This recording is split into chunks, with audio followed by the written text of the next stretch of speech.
Muy buenos días, continuando con el tema final de nuestra unidad, todo lo relacionado al desarrollo de la sociología de la educación, los principales enfoques o escuelas, estas aportaciones de los clásicos Comte, Marx, Durkheim y Weber, de qué manera venimos abordando, ¿verdad?, estas similitudes que se dan en cada una de las teorías y sobre todo, chicos, que vamos a continuar con este enfoque marxista, que es conocido como una teoría de la reproducción social. Cómo estas teorías plantean que la escuela contribuye a la reproducción de las jerarquías sociales existentes, acoplando de un modo no conflictivo a los individuos de los lugares sociales a los que están destinados. Cómo coinciden con el enfoque funcionalista, pero para la producción social, la escuela reproduce una estructura injusta de posiciones sociales favoreciendo a los grupos sociales dominantes.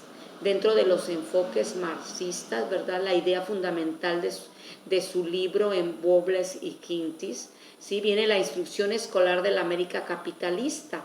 Es que la educación no puede ser comprendida independientemente de la sociedad de la que forma parte.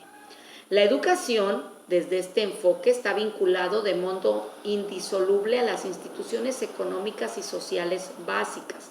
La educación sirve para perpetuar o reproducir el sistema capitalista. Es una de las varias instituciones que mantiene y refuerza el orden económico y social existente.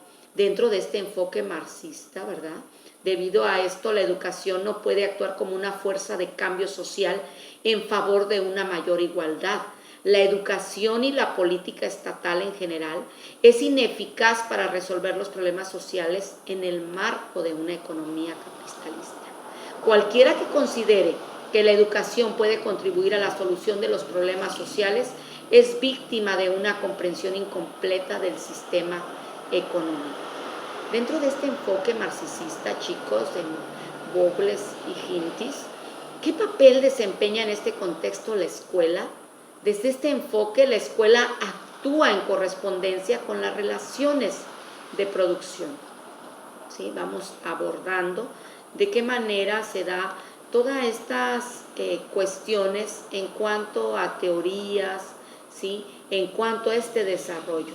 Los enfoques en cuanto a Weber, ¿sí?, es importante que, al igual que hizo en su momento la Iglesia, pues la escuela establece que la cultura es legítima, de modo que excluye al resto de las culturas. Weber distingue tres tipos de educación: carismática, humanista, ¿sí?, y especializada. La educación carismática, típica sobre todo de guerrero, del sacerdote, se propone despertar las cualidades humanas consideradas como estrictamente personales, es decir, no transferibles y pertenecientes a la esfera de lo extracotidiano. Se supone que esas cualidades preexisten en el individuo. Los enfoques weberianos, ¿verdad?, donde la educación humanística trata sobre todo de cultivar un determinado modo de vida que comporta unas particulares actitudes y comportamientos. La educación especializada corresponde a la estructura de dominación legal una y otra vez que vienen asociadas al proceso de racionalización y burocratización de esta sociedad contemporánea. El producto típico, chicos, de esta educación es el burócrata, el experto. El enfoque weberiano de Radhan Collins, es autor de un famoso libro denominado La Sociedad Credencialista. Aquí expone de qué modo las credenciales educativas se convierten en una coartada para justificar el acceso a las posiciones sociales privilegiadas, a pesar de que detrás de ellas no hay conocimiento. De qué manera, ¿verdad?, se viene en estos enfoques todas las cuestiones y características del desarrollo de la sociología de la educación.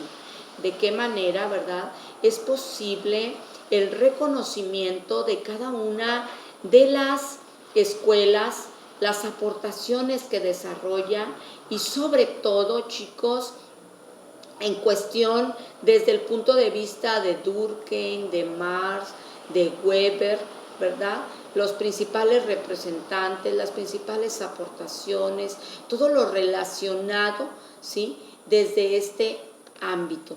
Es importante, chicos, ir abordando cada una de las aportaciones y sobre todo las características que influyen, ¿sí?, en cada una de estas escuelas. Es importante que vayamos dándonos cuenta, sobre todo, en este desarrollo, en estas aportaciones, en estas cuestiones de las que hablamos, ¿sí?, en los aportes de la sociología, en el estudio de la educación. Qué importante es ir reconociendo, ¿verdad?, la cuestión educativa, el sistema educativo, la cuestión educacional, con sus características muy propias. De qué manera estos clásicos de la sociología, ¿verdad?, pues muestran todas estas corrientes. Es posible diferenciar el pensamiento de cada uno de los principales sociólogos clásicos, estas aportaciones necesarias, ¿verdad?, e importantes para tener el conocimiento de la perspectiva y la forma de poder entender el sentido de la educación, de qué manera estas prácticas, estas cuestiones, ¿verdad?, estos autores, estas características generales, cómo se da en Compu la ley de los 3 estadios, las potencias sobrenaturales del primitivo, del estadio teológico, cómo Marx se da esa propuesta de escuelas, ¿verdad?, dentro de las características principales de la lucha por una educación igualitaria, cómo Durkheim ve el objeto de la sociología dentro de lo que son los hechos sociales, cómo son considerados como cosas que tienen su base en la sociedad y no en los fenómenos biológicos, de qué manera Weber tiene estas aportaciones a la sociología de la educación, racionalización, ¿verdad?, esta ampliación tanto del saber empírico como el de la capacidad de predicción y del dominio, sobre todo, chicos, en estas temáticas que venimos abordando y que es importante, ¿verdad?, sobre todo ver las características. En el positivismo de Comte, ¿verdad?, es importante ver la ley de los 3 estadios de la historia, el estado teológico, estos conocimientos absolutos, estas respuestas sobrenaturales, el estado en cuanto a metafísico, los conocimientos críticos, las respuestas abstractas, el estado positivo, estos conocimientos empíricos, estas respuestas concretas, de qué manera viene esta ciencia positiva, la sociología, ¿verdad?, esta clasificación de las ciencias y dentro la sociedad, esta religión positiva, estática social, esta dinámica social, de qué manera se dan los modelos de la reproducción, las escuelas no responsables, ¿verdad?, de esas desigualdades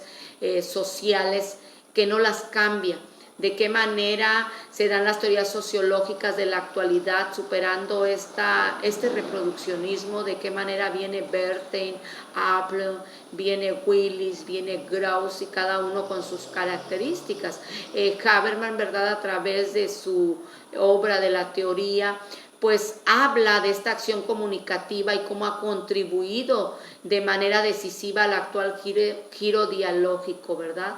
Esta concepción de aprendizaje comunicativo basado en Habermas y Bach, pues están englobados y superando las aportaciones realizadas por concepciones anteriores, estos aprendizajes significativos, cooperativos, de los que siempre realizamos un análisis, de qué manera nos da la pauta, ¿verdad?, para los mecanismos de supervivencia actual, los sujetos quienes transforman la realidad, lo educable, las educadoras, todos estos enfoques que vamos a venir abordando, chicos, en esta 6ª unidad, y que con todo el material complementario, con cada una de estos enfoques, estas teorías, los cuadros comparativos, la información muy relevante, ¿verdad?, e importante desde el enfoque sociológico en esta dualidad entre sociedad y educación. Un tema complejo, ¿verdad?, pero que es necesario abordarlo dentro de lo que es esta sesión. Así que, chicos, continuamos en las distintas plataformas.